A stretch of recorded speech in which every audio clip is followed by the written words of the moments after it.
Is this how you vlog? Am I vlogging now? So, we're rapidly approaching 1,000 subscribers. I'm not going to say faster than I thought, because I thought I'd be at 1,000 subscribers by now, 6 months ago. But now that we're approaching it, suddenly it's like, much like a stage presence-less musician who at some point has to step out from behind the acoustic guitar, I too must eventually face down the barrel of YouTube without a script. Difficult for a writer. I don't talk about my writing very much though, which it kind of hurts the writing. However, I am here starting beer number 3 to talk about my least favorite subject ever, myself. So, if you're down for that, guys, hello. I am Richard. I am currently 29 years old, and I started this YouTube channel when I was 27, telling myself that I wanted to build up a platform so that when I went into my 30s, I could have something to build off of and hopefully get more of my writing out there and maybe some painting and do some other stuff. And, you know, the clout would be nice to achieve my long-term artistic goals. It's still on track to do that, but as the notion of some degree of actual YouTube success does actually stare me in the face now, I do feel, especially as someone who gives a heck of a lot of opinions, compelled to share more. And this microphone's getting kind of heavy to hold. This is hard. I don't let the wall slip very much. I don't let the go very often because it's hard. Sometimes I don't even know where it begins and where I am. I was born in Champaign. I grew up in St. Joseph, and it was white. I was raised in a former sundown town as a young biracial kid. There were only, in my middle school of 400 kids, there were only a total of 4 minorities. A set of twins, their older sister, and me. So I was a bit of an odd duck. In my graduating class of 100 kids, I was the only one who was not 100% white. And that's not... And when you're in a situation like that, even when things are... Even when people mean well, things happen, divisions are sensed.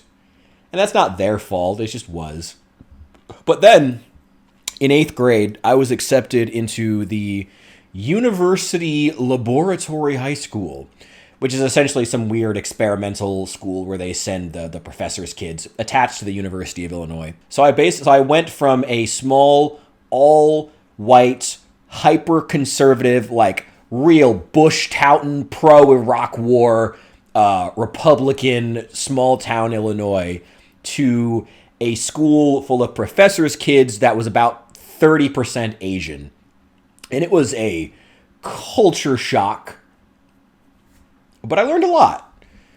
I learned a lot about myself, learned a lot about people. All the while, though, there was always a division between me and the other kids there. I mean, they were, you know, like a lot of, like I said, it was 30% Asians. There were a lot of very classical tiger moms mixed in there. And dads, and tiger dads. I don't know. They were all,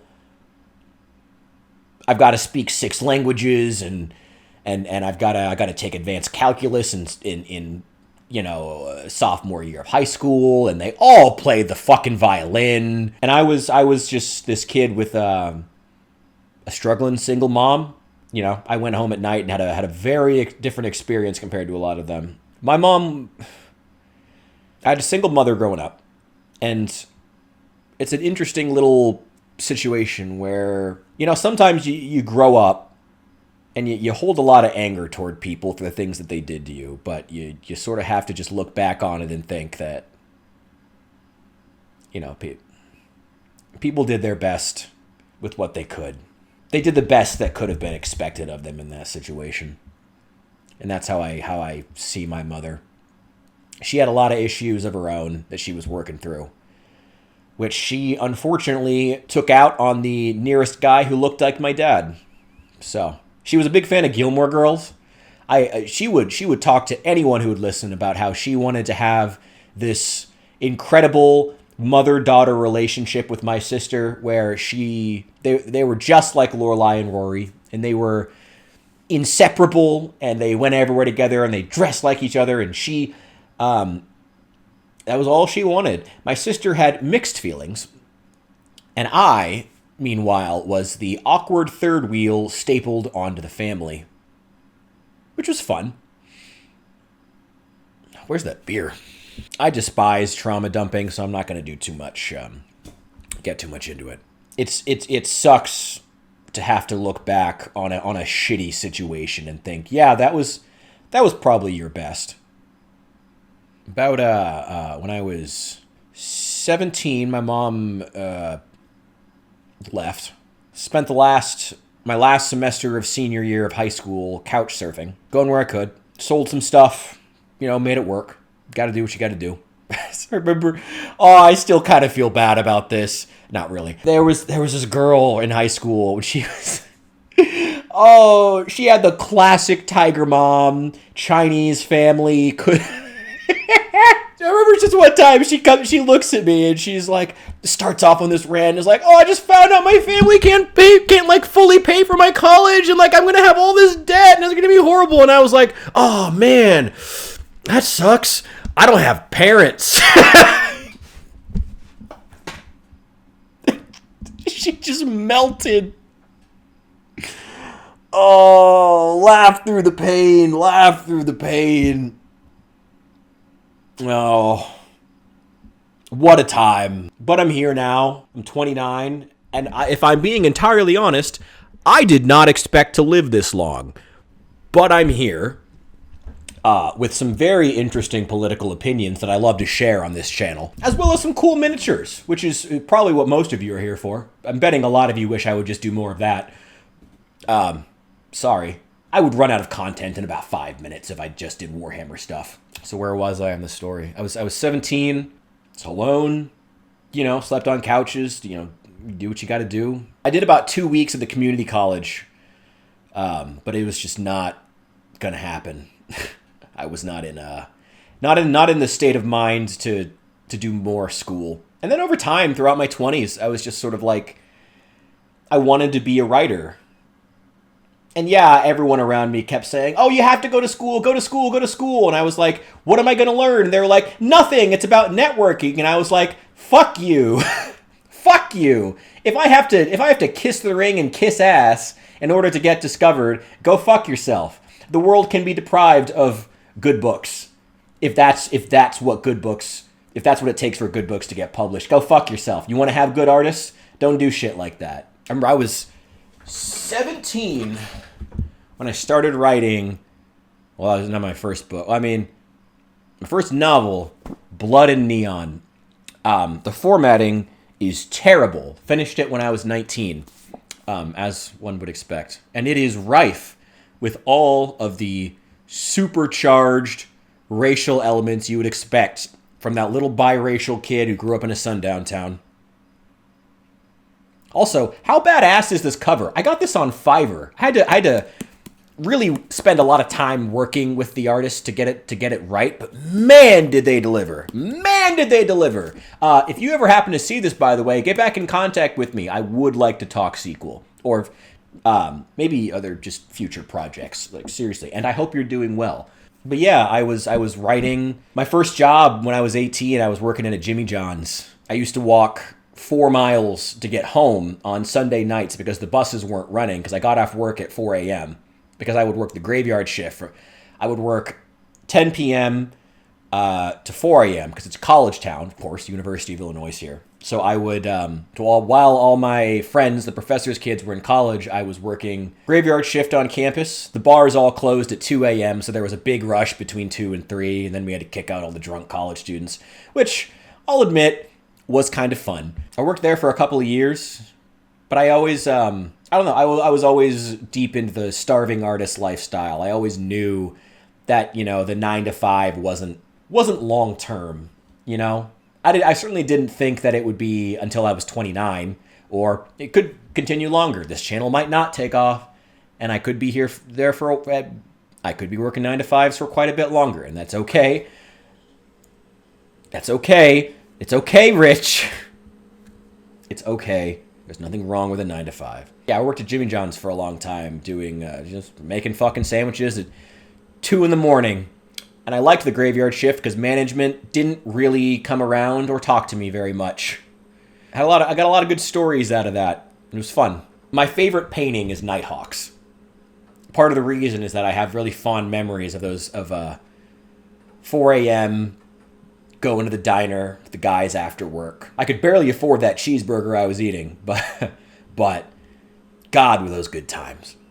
Yeah, I've been around Champaign, working shitty odd jobs. I get recognized between jobs, which is weird. I'm apparently a very recognizable personality. It's probably why I'm doing well on YouTube. How long have we been going here? 20 minutes. My God. It's, my early 20s. I think I was 19, maybe 20, 21 when I finished Blood and Neon. And it didn't sell for shit. It was self-published on Amazon and didn't sell. And I was so disappointed. And then I kept writing. And I thought, why not get creative? So the next book, The Cheerleader Harem, an erotic novel, with a cover by an artist that I know at least a few of you in the audience recognize. It's okay, don't worry. And it was, boy, did that sell. I think I made $2,300 in my first 2 months, which making minimum wage in Illinois, I think at the time it was still like $9.25 an hour. That's some good money. So I wrote a bunch of those, and they progressively made less money, which is understandable. I was putting in less and less effort. I don't know. I was putting more effort into the world building, but it wasn't the actual sex was getting kind of robotic. Mostly because I just was going through a dry spell.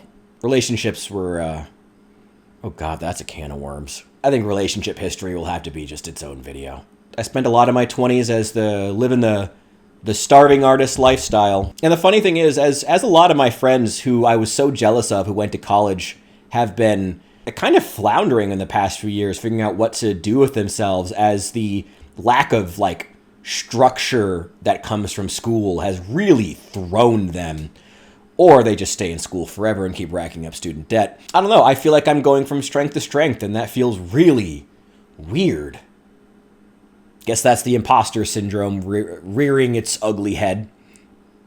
I don't know. I never liked the idea of thinking of myself as smarter than anybody else. But, I know I've told this story on the channel before, but there was this time when I was at Jimmy John's. I think I was 23. And there's this guy I worked with who's a couple years younger than I was. And he found out I went to the university high school. And he asked me, "Hey, Rich, what did you get on the ACT?" And I, being fresh out of, that hot academic competitive world, said, "Oh, a 27, but I didn't study." And he says, "Yeah, I got a 12. I didn't study either." He was pissed. I don't blame him. Being an intelligent person should be about putting that towards serving people. Doing things with it, applying it to something. That's the perspective I have anyway. And it's a shame to see so many young, smart people who just stay in the collegiate system forever, just chasing gold stars and the professor's validation all their lives when they are so incredibly talented and so smart. And I'm not saying that my history of working shitty odd jobs and living La Vida starving artist is anything necessarily to be envious of. But I don't know, the humility was good for me. Being alongside regular people and knowing what my place in society is. I'm someone I'm a leader, I'm an innovator, I am, I don't know, not a strategist, but I'm smart.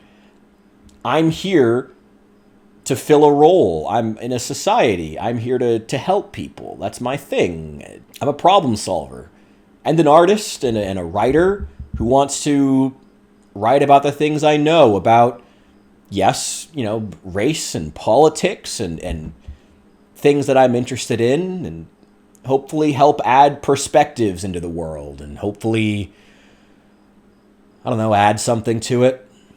Maybe have a family one of these days. That'd be nice. I thought that would have happened by now. A lot of that is my own damn fault, and I gotta realize that. I've had a lot more writing projects, though, to talk about. I wrote a Star Wars novel. It's a fan fiction, I guess, technically, but it's better than most Star Wars novels that exist. So, I don't know. I feel the need to promote it. Probably should. I spend a lot of time hiding behind the moniker of being just some guy who works. Just some guy who works at a dry cleaner's. Just some guy who works at Jimmy John's. Just some guy who answers phones. Just some guy behind a desk. I hide behind that. Can't do that anymore, though. I'm staring down the barrel of success. Terrifying. Deeply, deeply terrifying after all these years. It's weird. And good. And I am eternally grateful to all of you who are here supporting me. You're great. Thank you. Thank you. Thank you. It's weird.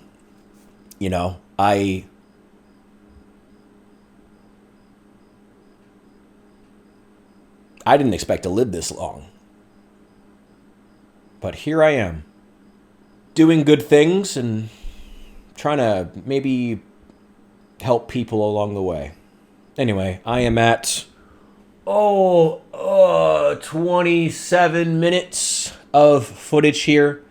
So I think I'm going to wrap it up. But thank you guys to all of you who supported me. I guess you can consider this the 1,000 subscriber special. Might do a Q&A if people are into it. Should be fun. I'm gonna finish that beer now.